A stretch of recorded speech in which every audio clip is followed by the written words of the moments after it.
What is going on, everybody? Welcome back to College Football Talk with Peter Burtnett. We have officially arrived at one of the biggest weeks of the college football season. Going in to the 2024 season, we all, I think, circled October 12th on our calendars as one of the biggest days of this season. And so in today's video, I'm going to be going over the most important games coming up on Saturday and giving my predictions for each of those games. But before I do, if you go on to enjoy this video, please feel free to leave a like, consider subscribing to the channel, and turn on those post notifications so you're always up to date whenever I upload. But starting things out, just going from the noon window all the way through the end of the day, South Carolina 3-2 at number 7 Alabama, who is 4-1. Obviously, the Crimson Tide are coming off of a shocking loss at Vanderbilt. I talked about that in my last video that'll be linked at the end of this one.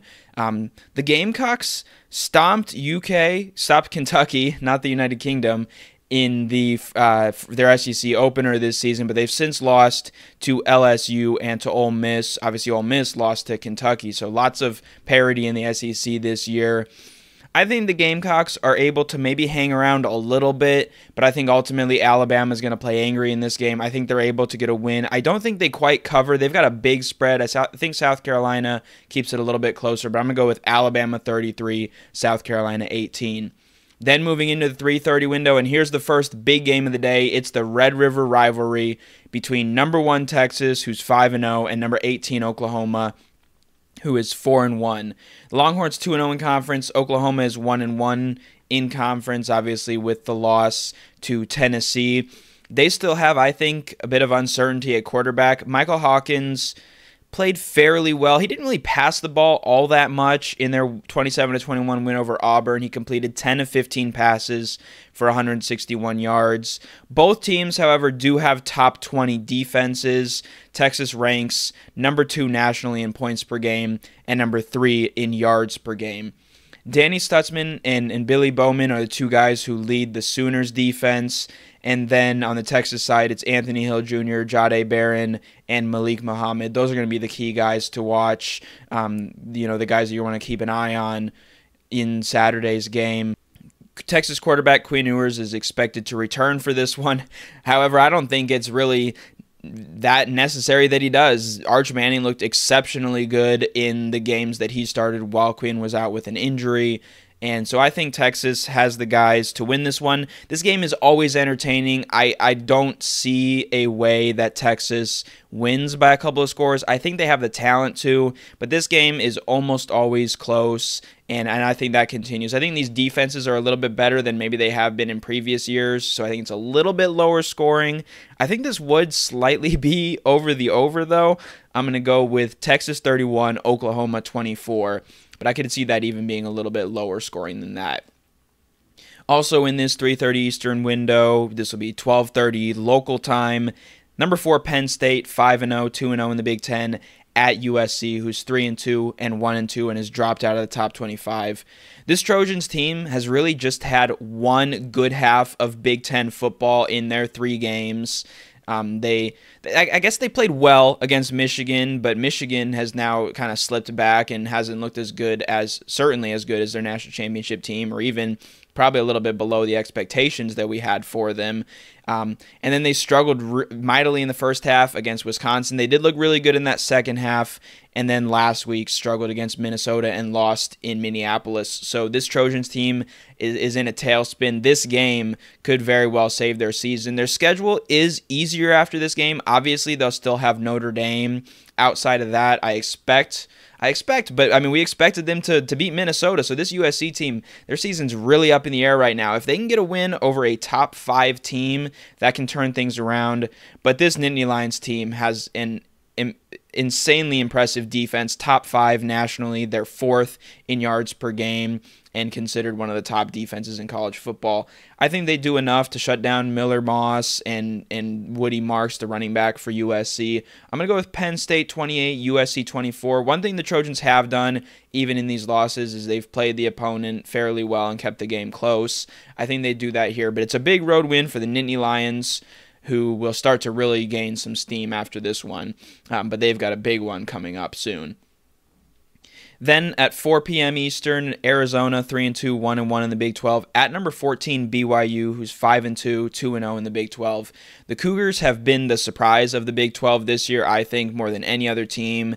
Iowa State has played well, but they haven't had the quality of wins, I don't think, yet, that BYU has, like their win over Kansas State. I think the Wildcats, kind of like USC, they're in a position where they have to win, but the Cougars have been dominant so far at home. I referenced that game against Kansas State, a 38-9 win against a really good Wildcat, a different Wildcats team. I think BYU is able to win this one. I think they're able defensively to do enough to create turnovers for Noah Fifita, who's struggled with that this year, and are able to limit Totoiroa McMillan at wide receiver. I'm going to go with BYU 34, Arizona 23. Now moving into the evening window, starting things out with a 7 p.m. game. I think this one's a little bit interesting. Should be a good matchup. Florida, who's 3-2, 1-1 in the SEC, at number 8, Tennessee, who's 4-1, 1-1 in the SEC. Obviously, the Volunteers are reeling from that loss at Arkansas last week. Their offense really struggled. Nico Iamaleava struggled in that game. He made kind of a questionable decision late, kind of a young, redshirt freshman decision to run the ball as the clock was winding out. Clock hit zeros and he ran out of bounds. I'm not sure what happened on that play. Don't know if he thought there was more time or maybe he took off and then was already past the line of scrimmage and he thought there was an opportunity. Regardless, not going to get too deep into that. Meanwhile, the Gators are kind of finding their footing. They have 2 good losses, and I think, we looked at the back half of their schedule as the toughest part. I think that has kind of opened up a little bit. I think a team like a Florida State is going to be a winnable game later in the season for the Gators. I think LSU, who I'll talk about here in a little bit, hasn't looked amazing this year. I think the Gators have a really good opportunity here against the Volunteers. They did a really good job last week shutting down the UCF running game, limiting RJ Harvey and KJ Jefferson in a pretty comfortable win. I wouldn't say it was a dominant win, but it was a really good win for the Gators last week against the Knights. So the question is here, can they similarly limit the running of Dillon Sampson and limit Iamaleava at quarterback for Tennessee? I think the answer is yes. I think Tennessee is favored by 14.5 in this game, but I'm going to go straight up with the Florida upset in this game. I'm going to go Florida 27, Tennessee 20. Even though this one is on the road, I think the Gators are starting to play well. They're starting to find their footing with DJ Lagway at quarterback, and I think they're able to get a road upset and go into that back half with a pretty good record. I mean, their only losses are to Miami and Texas A&M, who have both looked good this season in spite of Miami kind of escaping with a couple of wins. So I think the Gators get things moving a little bit better even this week as they head into that really tough back half of the season. Now the big one. This is a potential for Game of the Year Part 2 following Alabama and Georgia's battle a couple weeks ago. You've got number 2 Ohio State, 5-0, 2-0 in the conference, at number 3 Oregon, also with the same record. These two teams have a couple of quarterbacks with very similar numbers. Ohio State's Will Howard has thrown for over 1,200 yards, 12 touchdowns, and 3 interceptions. Oregon's Dillon Gabriel has more yardage. He's thrown for 1,449 yards, 11 touchdowns, 3 interceptions. So the touchdown and interceptions are very similar for both of these guys. At running back, Ohio State is averaging, I think, 220 rushing yards per game, and that is behind, obviously, the two-headed beast of Quinshon Judkins and TreVeyon Henderson. Jordan James is a solid running back for the Ducks. He has 552 yards and 5 touchdowns, but Quinshon Judkins alone isn't far off from that with 468 yards and 5 touchdowns on the ground. For Ohio State, I think the wide receiver X factor is going to be Jeremiah Smith. X factor, not in this case being somebody who's really under the radar. I think we expect him to be that player. He has 23 receptions for 453 yards and 6 touchdowns. That's an extremely high yards per catch rate. But I think we also cannot overlook Emeka Egbuka, who has more receptions and has just 1 less touchdown for the Buckeyes. He's kind of their dependable guy that they can go to. Jeremiah Smith is going to go over the top, get the big plays, get the highlight reel plays. But Emeka Egbuka is a guy who will just get those first down pickups, move the ball, and be able to get touchdown grabs, as he's proven, one per game in the red zone. So this Ohio State passing and rushing attack is very multifaceted. There's a lot of different options.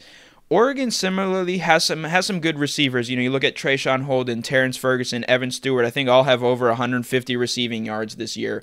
But their big guy is Tez Johnson. He has 43 receptions, which has to be up there among the most for receivers in the country, for 395 yards and 4 touchdowns. So he's not getting a ton of yards, but he's Gabriel's kind of, I don't want to say safety blanket, but he's his go-to guy that he's going to find with the ball. So the question for Ohio State that's going to be big is, can Davison Igbinosun and Denzel Burke limit Tez Johnson? I think the answer is relatively yes. I don't think they're going to be able to shut him down. He's a good receiver. Dillon Gabriel is able to find him with the ball, but Ohio State has the number 1 defense nationally. They're up there, I think, 4th against the pass and 3rd against the rush. And I think the Buckeyes do a good job limiting Johnson. I think in this one as well, Oregon did struggle, albeit against the current Heisman frontrunner Ashton Jeanty against Boise State. They still got the win, but gave up almost 200 yards to the Broncos running back. I think similarly, Judkins and Henderson can get that going, and even if it's a little hard to find rushing yards, I think the passing attack can get the job done.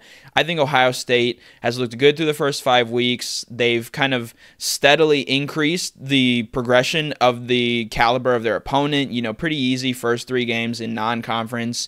Then you go on the road to Michigan State, not a very tough opponent, but a relatively tough environment. And then you get a really good defense that they were able to make some second half adjustments in and kind of score kind of all over against Iowa last week. I think Ohio State is able to keep the momentum going. This is a close call, but I think Ohio State is able to pick up a 35-31 road win over the Ducks. I think they just have a little bit more in this game, but Dan Lanning will certainly have Oregon ready, and I can certainly see this, again, delivering as one of the games of the year. Running through a couple of other games real quick here with some good stakes. Number 9, Ole Miss, 5-1, 1-1 in conference, at number 13, LSU, who's 4-1, 1-0 in conference. So the Tigers haven't lost in SEC play yet, so that is something that's good that's going for them, but obviously only played 1 game. Jackson Dart, the Rebels quarterback, leads the SEC with exactly 2,100 passing yards, which is number 2 nationally behind Miami's Cam Ward. LSU has left a little bit to be desired in terms of how they've played so far this season. I think that's not to say that they've disappointed. Ole Miss did with that loss to Kentucky, but I think the Rebels have a little bit more of a punch on offense. Death Valley, Tiger Stadium, is one of the toughest places to go in and come away with a victory, but I think Ole Miss gets the job done with a 44-38 win. Finally, in the 10-15 Eastern window, number 18 Kansas State, who's 4-1, 1-1 in the Big 12, at Colorado, who's 4-1 and still unbeaten at 2-0 in the conference. So we know who's going to step up for the Buffaloes. It's obviously Shedeur Sanders and Travis Hunter.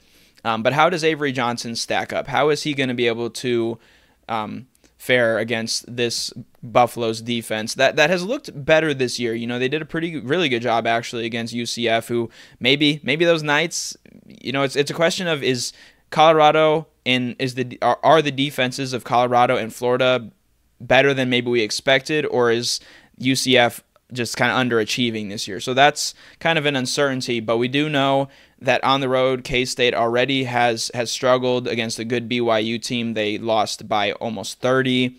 I think Colorado is picking up some steam. I think they have a chance to compete in a wide-open Big 12, and I think they're starting to show that they have an ability to win games. And so I'm going to go with Colorado 38, Kansas State 31. But that is it for my Week 7 rundown, previewing all the biggest games in college football this week. Let me know your predictions for each of these games and what you expect to see this weekend. But that is all for this episode of College Football Talk. I'm your host, Peter Burtnett, signing out. Peace.